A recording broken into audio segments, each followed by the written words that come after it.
আসসালামু আলাইকুম viewers, welcome back to my channel cooking studio by Farah. আশা করছি সবাই ভালো আছেন। আলহামদুলিল্লাহ আমি অনেক ভালো আছি।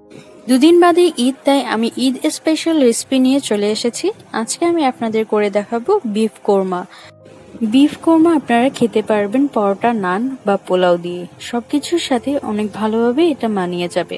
আশা করি ভিডিওটি আপনাদের ভালো লাগবে, আর ভালো লাগলে অবশ্যই লাইক আর সাবস্ক্রাইব করতে ভুলবেন না। প্রথমে আমি একটি পেস্ট তৈরি করে নেব। আমি এখানে 3টা মরিচ, একটা পেঁয়াজ ও কিছু কাজু বাদাম নিয়েছি। আমি এটা পেস্ট করে নেব। এই পেস্টের সাথে আমি মিশিয়ে নেব 1 টেবিল চামচ আদা ও রসুনের পেস্ট। এরপর আমি একটি প্যানে নিয়ে নিব 1 কাপের মতো তেল। আমি এই তেলটাতে আগেই বেরেস্তা করে নিয়েছিলাম, তাই ওই তেলটাই ইউজ করছি। এরপর আমি আগে থেকেই করে রাখা মিশ্রণটা ঢেলে দিচ্ছি।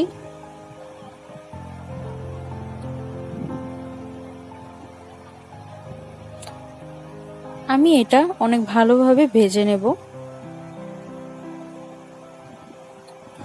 যতক্ষণ পর্যন্ত মশলার একটি গন্ধ থাকে, গন্ধটা চলে না যায়, আমি ততক্ষণ ভেজে নেব। এখানে আমি দিয়ে দিচ্ছি কিছু গোটা গরম মশলা। আমি একটা দারচিনি, 2টা এলাচ ও 2টা লং নিয়েছি। আমি এটা ভালোভাবে ভেজে নেব।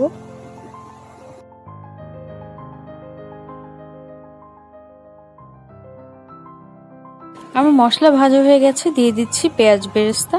এখানে আমি 1 কাপের মতো পেঁয়াজ নিয়েছি।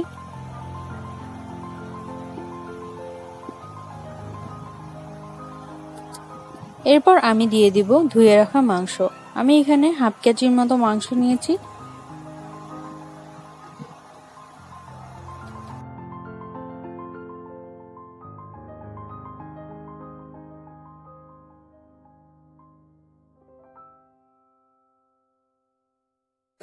এবার আমি মাংসগুলো ভালোভাবে ভেজে নেব, যতক্ষণ পর্যন্ত মাংসের পানিটা উঠে না আসে।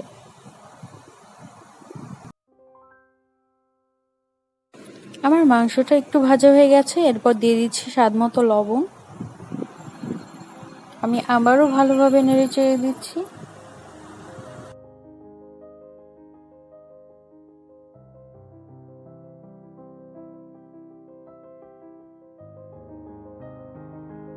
মাংস ভাজা হয়ে গেছে, দিয়ে দিচ্ছি 1 টেবিল চামচ ধনিয়া গুঁড়া, হাফ টেবিল চামচ গরম মশলা।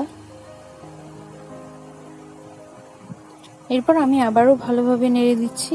এরপর দিয়ে দিচ্ছি 1 মগ দুধ। আমি এখানে পানি ইউজ করব না, আমি দিয়ে দিচ্ছি দুধ।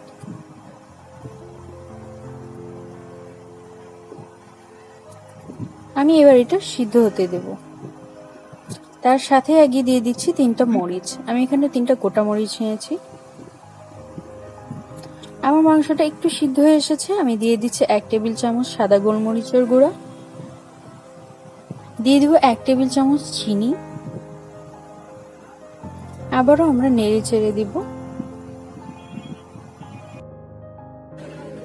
আমরা আরেকটু সেদ্ধ হওয়ার জন্য ঢেকে দেব।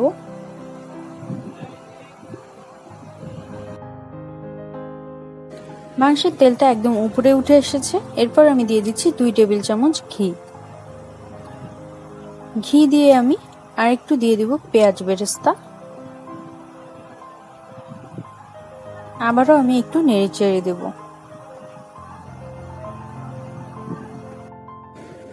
বাস তৈরি হয়ে গেল আমার বিফ কোরমা।